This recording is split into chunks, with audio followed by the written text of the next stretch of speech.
yabaye mu birwa bya Hawaii, aba muri Indonesia, yazengurutse Leta Zunze Ubumwe za Amerika zose. Ni umwe mu bagabo b'ibihangange bari kuri iyi si, akaba perezida wa mbere w'umwirabura wategetse Leta Zunze Ubumwe za Amerika. Mu gutegura iki kiganiro namenye ibintu byinshi kuri Barack Hussein Obama. Ndabasuhuje, nitwa Ismail Mwanafunzi. Mugiye kumva amateka yaranze ubuzima bwa Barack Obama. Inkuru ya Barack Hussein Obama itangira ku itariki ya 4 y'ukwezi kwa munani mu 1961 muri Honolulu, ni muri leta ya Hawaii, muri Leta Zunze Ubumwe za Amerika. Nyina Ann Dunham yari yaravukiye muri Kansas. Ise Barack Obama Senior yari yaravukiye muri Kenya. Barack Hussein Obama yavutse hashize amezi make. Ise na nyina bari abanyeshuri, ari abantu bavugwa cyane muri rubanda rwo ku kirwa gito cya Maui. Aba bajene bavugwaga cyane kubera ko uyu mugabo yari umwirabura, umukobwa akaba umuzungu. Birumvikana kubera ko hano twari mu kindi gihe, ni mu ntangiriro z'imyaka y'1960. Iki gihe kubona umugore n'umugabo badahuje ibara ry'uruhu, no kuvuga umwe ari umuzungu undi ari umwirabura, byari ikintu kiboneka gake cyane muri Leta Zunze Ubumwe za Amerika. Gusa aba bajene Ann Dunham ndetse na Barack Obama Senior bari bariyemeje kugera kure. Bashakaga gushyingiranwa. Nyina wa Anne, Madeleine, ni ukuvuga nyirakuru wa Barack Obama, yarwanyije cyane ugushyingiranwa k'umukobwa we n'umwirabura. Kuri icyo kirwa hahise hanatangira gukwirakwira ibihuha by'uko uwo mugabo Barack Obama Senior ngo yari afite undi mugore muri Kenya, ndetse banafitanye abana babiri. Gusa Madeleine nta mahitamo yari afite kubera ko Anne yari atwite.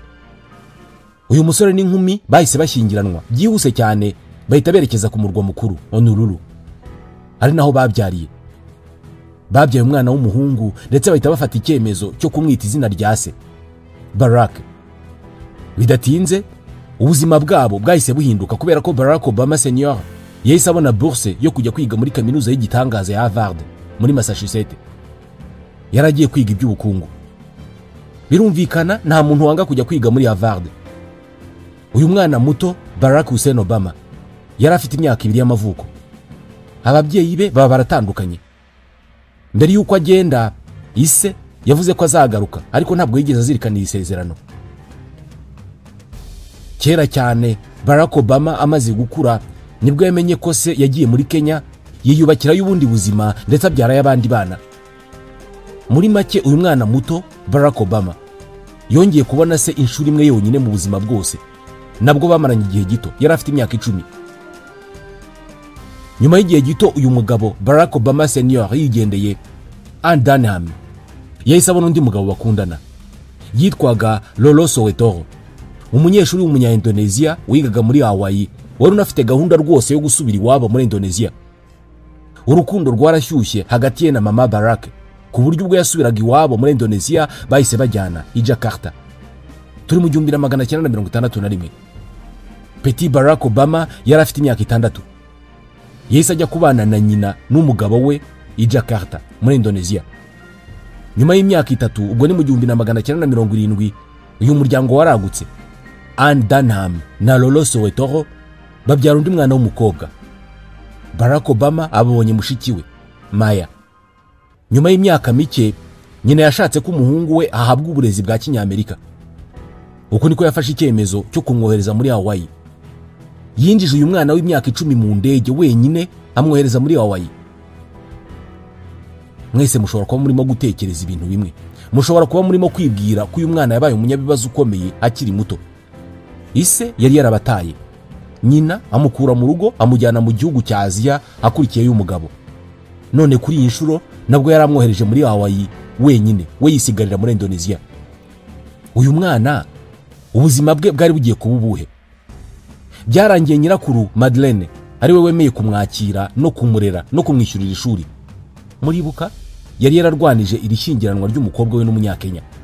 Iki gihe ashobora kuba yaribwiye ati uyu mukobwa nari namubwiye, ariko uyu mubyeyi icyo yakoze nuko yakoze nkaho uyu mwana atigeze agira inkomoko muri Afrika. Yamureze nk'abanyamerika, ndetse nta nicyo bajyaga baganira kuri se w'umunyakenya wamutaye. Uyu mwana nawe byamugiyemo ko ari umuzungu ufite uruhu rwirabura. Mu ishuri rye bamwitaga Barry Obama. muri make Barack Obama mu bwana bwe yagowe no kumenya icyo ari cyo mu by'ukuri. Muri iyo myaka muri Amerika hari amakimbirane menshi ashingiye ku ivangura hagati y'abazungu n'abirabura. We yarererwaga mu muryango w'abazungu wamukundaga cyane, ariko muri rusange hari abazungu hanze aho ngaho bishishaga abantu b'uruhu rwirabura. Barack Obama yari yarajyanywe kwiga mu ishuri ryigenga ryiganjemo abana b'abazungu. Gusa aho mu ishuri yabonaga ko bagenzi be b'abirabura batafatwaga kimwe n'abazungu. Ahangaha ni naho nyina yabijemo. Ntabwo yashakaga ko Barack akura atazi uwo ari we. Yagombaga gukura afite amakuru ku nkomoko ye. By'amahire mu mwaka w'1972 nyina yabonye bourse inamusaba kujya gukora ubushakashatsi ku mibereho y'abantu muri Hawaii mu gihe cy'imyaka 3. Barack rero hano yari yongeye kubona nyina na mushiki we. Muri iyi myaka 3 bamaranye, nyina yamubwiye byinshi kuri se n'umuryango we muri Kenya. Amubwira ku muco w'abirabura b'Abanyamerika ndetse anamubwira uwitwa Martin Luther King n'ubuhirimbanyi bw'uburenganzira bw'abirabura. Mu 1975 nyina na mushiki we bagombaga gusubira i Jakarta muri Indonesia, ariko Barack yagombaga kugumana na nyirakuru kugira ngo arangize amashuri yisumbuye muri Hawaii. Ku myaka 18 Barack Obama yashakaga kuguruka n'amababa ye. Yashakaga kumenya isi. Uku niko yahise ava kwa nyirakuru afata indege ajya kuba muri California. Turi mu 1979 yahise yandikisha muri Occidental College of Los Angeles. Ryari ishuri ryiza cyane. Akirigeramo abanyeshuri n'abarimu bahise babona ikintu kidasanzwe kuri uyu musore muto. Bavuga ko ari umusore uri cool. Yari mwiza ku isura, asabana n'abantu bose, atumagura agatabi. Yahise aba umusore ukundwa cyane mu ishuri rye ryose. Yambaraga neza, afunguye kuri bose, nta waheza. Akina basketball. Mu itsinda bagendanaga byahoraga ari ibirori. Abakobwa, ibiyobyabwenge, rock and roll. Bivugwa ko cocaine cyari ikiyobyabwenge we na bagenzi be banyoye ku bwinshi. Iki gihe bari bakimwita Barry Obama. Gusa uko imyaka yagiye ishira yagiye arushaho kwiyakira nk'umwirabura ndetse atangira guharanira uburenganzira bw'abirabura. Uko niko yitandukanije na Barry Obama asubira kwitwa Barack. Turi mu 1980. Aha niho Obama yavumburiye ko afite impano muri politike. Niho yamenyeye ko azi kuvuga cyane. Abanyeshuri bose bo muri Occidental College baramwibuka ko yari umusore ushobora kugukura ku izima akoresheje amagambo. Mu 1981 yari amaze imyaka 2 muri California, umujyi yari amaze kumenyekanamo. Gusa yashakaga gutangira ibintu bishya. Yari amaze kubona umwanya muri Université de Columbia muri New York, aho yari agiye kwiga science politique n'ububanyi n'amahanga. Akigera New York, uyu musore yabanye mu nzu n'undi musore mugenzi we. Yari inzu iciriritse idafite uburyo bwo gushyushya mu nzu. Hari hafi ya Harlem. Harlem bayita ghetto y'abirabura muri New York. Barahari benshi kandi barakennye. Ni quartier yiganjemo urugomo n'andi mabi menshi. Ku batabizi, ghetto ni agace gatuzwa mu bwoko bumwe bw'abantu aho baba bameze nk'abaciwe kubera ko baba bari kure y'abandi baturage. Ubu busumbane bushingiye ku moko bwo mu burasirazuba bwa Amerika Barack Obama yarabubonaga kandi yashakaga kubuhindura. Yarakoraga cyane. Yakoreraga siporo muri Central Park, ubundi agataha akifungira n'agasoma ibitabo. Ntabwo yari akiri wa munyeshuri w'ibirori bidashira. Ku itariki ya 24 y'ukwa 11 mu 1982 yakiriye telefone ya nyina Anne amubwira inkuru y'urupfu rwa se Barack Obama Senior. Yari amaze kugwa mu mpanuka y'imodoka. Uyu musore muto yagombaga gukora ikiriyo akunamira se mu bintu bike yari amuziho. Imyaka 2 yarihiritse. Barack aba New York. Iki gihe nibwo yabonye diplome muri kaminuza ya Columbia. Yari afite ubushake bwo gukora buri hejuru cyane kandi noneho ashaka kwinjira mu bintu biri seriöse. Nibwo yahamagaye ishyirahamwe ryo muri Chicago ryakoraga ibikorwa byo guharanira uburenganzira bw'abirabura. Yashakaga gukorana nabo. Turi mu 1984. Barack Obama yazinze ibikapu yerekeza Chicago. Chicago bayita ko ariyo ghetto nini y'abirabura muri Leta Zunze Ubumwe za Amerika kubera umubare w'abirabura bahatuye. Bidatinze yahise abona ingano y'ubukene buhari, ubushomeri ndetse n'uburyo idini rifite umwanya ukomeye cyane muri abo birabura. yahise ajya gushaka abavugabutumwa bo muri ako gace n'abandi bayobozi mu by'idini b'abaporoso kugira ngo bamufashe gushaka igisubizo.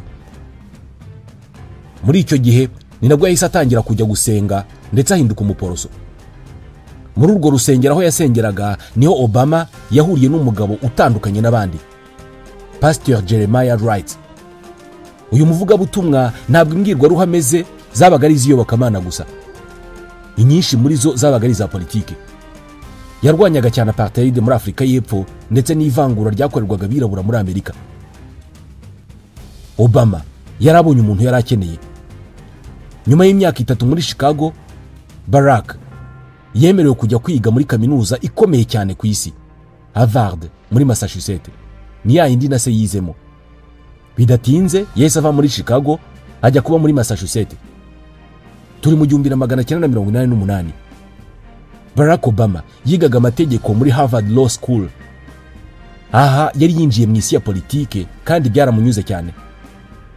Mu 1990 abanyeshuri muri iyi kaminuza bagombaga gutora umunyeshuri uhagararira abagenzi babo biga amategeko. Obama wari wifitiye icyizere yari yamamaje. Yari we mwirabura wa mbere utinyutse kugaragaza ubwo bushake.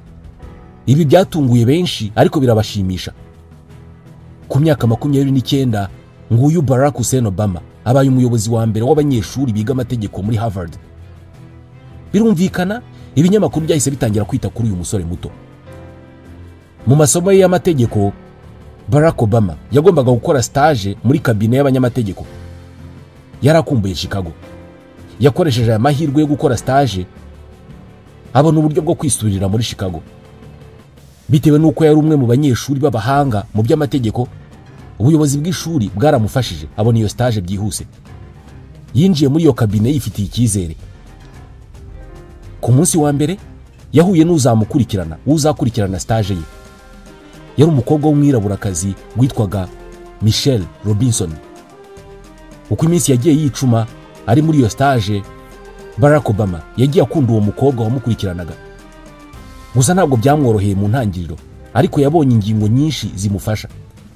Uyu mukobwa nawe yari yarize muri Harvard nka Obama. Nawe yari yarabaye muri quartier zigoye zo muri Chicago nka Obama. Nawe yari yarihebeye guharanira uburenganzira bw'abirabura nka Obama.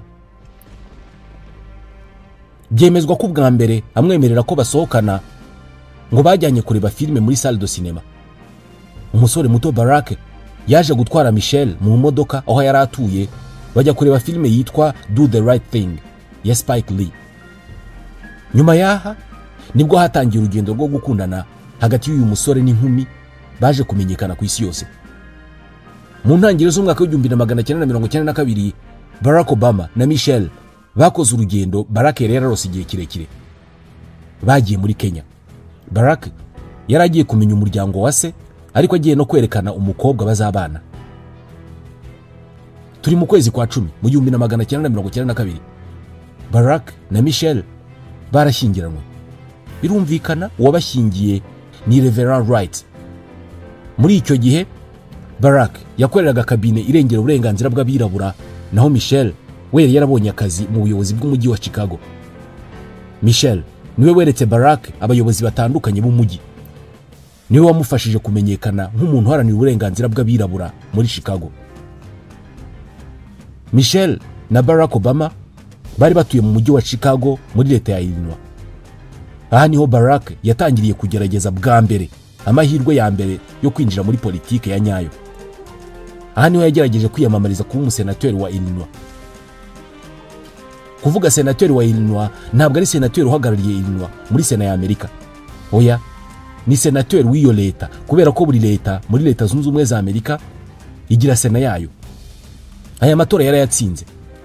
Maze mu 1995 Barack Obama aba umwe mu basenateri 59 ba leta ya Illinois.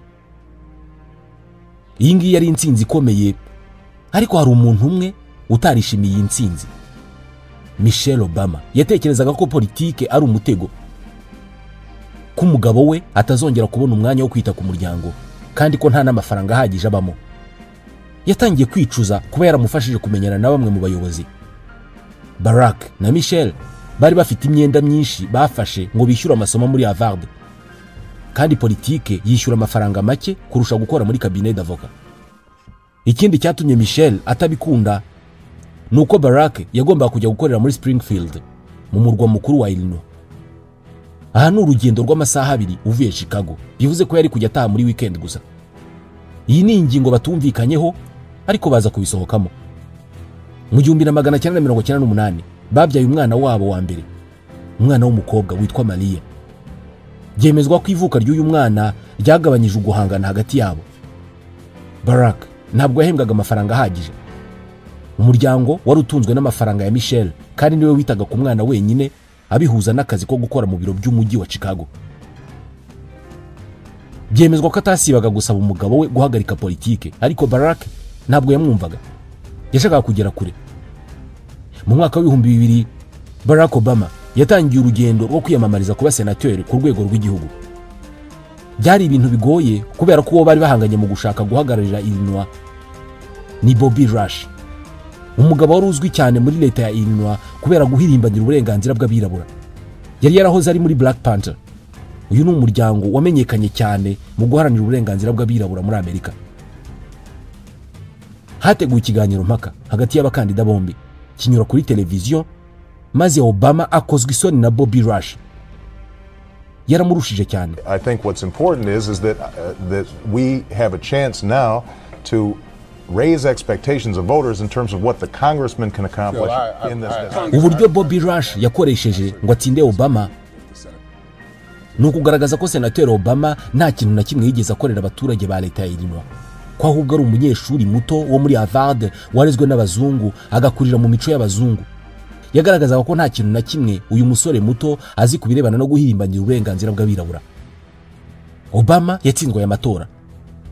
Nkuko byumvikana, yagombaga guhita ahagarika politike kubera ko ntabwo yabonaga amafaranga ahagije kandi byari bigaragaye ko afite urugendo rwo gukora. Ikindi nuko mu rugo ibintu byari byarahindutse cyane, kuko mu 2001 bari barabyaye undi mwana w'umukobwa, Sasha. Gusa nubwo yari atsinzwe amatora yo kujya guhagararira leta ya Illinois muri Sena i Washington, yagombaga gukomeza kuba umusenateur muri leta ye, yagombaga kurangiza manda ye. Gusa nubwo atabonye amahirwe yo kujya Washington, ariko yaramenyekanye cyane. Mu gihugu hose yatangiye kuvugwa. Muri Sena ya leta ye yagiye ateza impaka zatumye amenyekana cyane. Nk'urugero, mu 2003 yatorewe kuyobora komisiyo y'ubuzima rusange muri Sena ya Illinois. Kuri uyu mwanya yatoresheje imishinga 26 y'amategeko arebana no koroshya ubuvuzi n'uburezi muri Illinois. Yanarwanyije cyane intambara ya Amerika muri Iraq yatangijwe na George W. Bush. Yashakaga ubuyobozi uko byagenda kose. Mu mpera z'umwaka wa 2003 bamubwiye ko hari umwanya ubonetse muri Sena ya Amerika i Washington. Kuri iyi nshuro yese yiyemeza ko noneho bigomba gutungana. Yasezeranije Michelle ko nibidakunda rwose ngo azahita ava muri politike. Michelle yemeye kumufasha, birangira nawe atangiye gukunda ibya politike. Iki gihe ngo yaramufashije cyane, haba mu gutegura imbwirwaruhame, uburyo bwo kwitwara imbere y'abantu n'ibindi. Mu 2004 Barack Obama yari mu bikorwa byo kwiyamamariza nanone kwinjira muri Sena ya Amerika. Iki gihe yateguye imbwirwaruhame yo kuzavuga hatangizwa igikorwa cyo kwemeza umukandida uzahagararira ishyaka ry'abademokrate mu matora ya perezida, hari Boston. Yari imbwirwaruhame yo gushyigikira umudemokrate John Kerry wagombaga guhatana na George W. Bush mu matora ya perezida yo mu 2004. Iyi mbwirwaruhame yayiteguranye na Michelle, bayita The Audacity of Hope, guhangara kugira icyizere. Imbere y'ibihumbi n'ibihumbi by'abayoboke b'ishyaka ry'abademokrate, yavuze imbwirwaruhame yahisemo gukoresha ijwi ririmo ingufu. Yarazi neza ko imbwirwaruhame ari izagena hazaza he muri politiki. Muri imbwirwaruhame Barack yigaragaje nkaho we ubwe ari ikimenyetso cy'uburyo leta zunze ubumwe za Amerika zibayeho. Yagaragaje uburyo se yahawe amahirwe yo kwiga muri kaminuza nziza, kandi usibye kuba yari umwirabura yari n'umunyamahanga. Ati iyi niyo Amerika dushaka. Iyi mbwirwaruhame yabaye nk'igisasu gituritse mu isi ya politiki ya Amerika. Ishyaka ry'abademokrate ryahise ribona umuntu ugaragaza isura yaryo wa nyawe, umuntu uvuga ibyo riharanira, Barack Obama. yahise ahinduka isura nshya y'ishyaka ry'abademokrate. Barack yatangiye kuvugwa hose muri Amerika, ndetse ku itariki ya 2 y'ukwa 11 mu 2004 yatorewe kuba umusenateri uhagarariye leta ya Illinois muri Kongere ya Amerika i Washington. Yari icyamamare, ari umujene, kandi abanyamerika basaga n'abamutegerejeho byinshi. Ibi bimaze gutungana, yahise atangira gutekereza kurota izindi nzozi zirutizi. Yatangiye gutekereza guhangara, kwizera.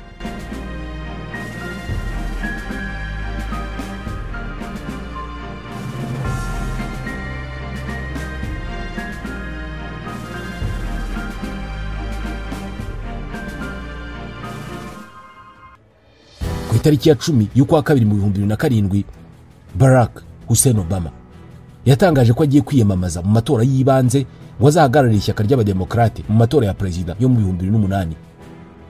Uwo bari bahanganye mu gushaka guhagararira ishyaka yari Hillary Clinton, umugore w'uwahoze ari perezida wa Amerika Bill Clinton.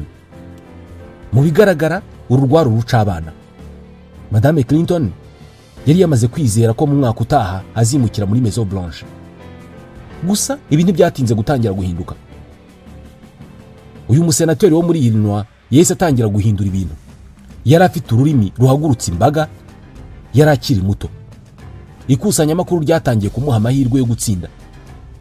Ku itariki ya 8 y'ukwa mbere mu 2008 yavuze imbwirwaruhame yubakiye kuri rya jambo yashyize imbere, ari ryo icyizere.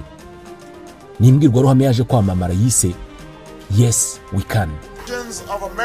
Isi yose yari ikurikiye. Hano wari hatangiye igisekuru Obama. Hagati aho irushanwa ryari rikomeye mu matora.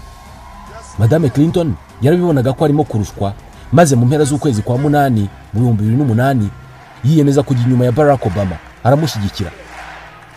Maze ku itariki ya 28 ukwezi kwa 8 mu mwaka wa 2008 wari umunsi w'isabukuru ya 45 y'imbwirwaruhame I Have a Dream ya Martin Luther King. Barack Obama yemezwa n'ishyaka ry'abademokrate ngo azarihagarare mu matora y'umukuru w'igihugu mu kwezi kwa 11 mu 2008. Barack Obama yagombaga guhatana na John McCain, wari umuntu wa hafi cyane ya Perezida George W. Bush. Obama yari afite umugabo bafatanya kwiyamamaza witwa Joe Biden. Aba bagabo bari inshuti kuva kera kubera ko bakoranye muri Sena. Barack yamutangaje nk'uzamubera vice president natsinda. Undi mufatanyabikorwa we muri iri rushanwa birumvikana ni Michelle. Kuri Obama ntabwo byari byoroshye kubera ko n'ubwa mbere yaragiye kwiyamamaza mu matora akomeye kuri uru rwego, kandi yari mushya ku rwego rw'igihugu. Birumvikana mu kwiyamamaza bakoze amakosa menshi, rimwe na rimwe akomeye yaragiye no kubagezayo. Nk'urugero, ku itariki ya 18 y'ukwa 2 mu 2008 Michelle yagiye muri Madison muri Wisconsin agiye gusaba abaturage kuzatora umugabo we. Uwo munsi Madame Obama yavuze interuro yari ibakozeho. Yavuze ko ku nshuro ya mbere noneho atewe ishema n'igihugu cye. Byari bibakozeho. Abaturage barahaguruka bati imbere hose, utewe ishema n'igihugu cyawe kubera ko mugeze ku rwego rwo guhatanira kukiyobora. Gusa barabirokotse. Uburyo Barack yasohokaga mu bibazo nk'ibi nibyo byatumaga akomeza gukundwa. Yageze ashyigikirwa n'ibyamamare byinshi muri Leta Zunze Ubumwe za Amerika. Nta nubwo ariho gusa, natwe twatangiye kumumenya. Mu kwezi kwa 10 mu 2008 mu kiganiro mpaka na McCain, Obama yahaye abanyamerika isezerano: tuzica Ben Laden, tuzica Al-Qaeda. Iri sezerano ryakoze abanyamerika bose ku mutima, bari bakiri mu ihungabana ry'ibitero byo ku itariki ya 11 Nzeri mu 2001. Kubera ibi byose, ku itariki ya 4 y'ukwa 11 mu 2008 Barack Obama yatsindiye kuyobora Leta Zunze Ubumwe za Amerika, atsinda John McCain. Aba perezida wa 44 wa Leta Zunze Ubumwe za Amerika na perezida wa mbere w'umwirabura uyoboye iki gihugu cy'igihangange. Itorwa rye ryabaye ikimenyetso cyo gutera imbere mu myumvire ya Amerika yashegeshwe n'ivangura, ikimenyetso cy'uko byose bishoboka. Ku itariki ya 20 y'ukwa mbere mu 2008 yarahiriye muri Capitol imbere y'abantu bagera kuri miliyoni 2.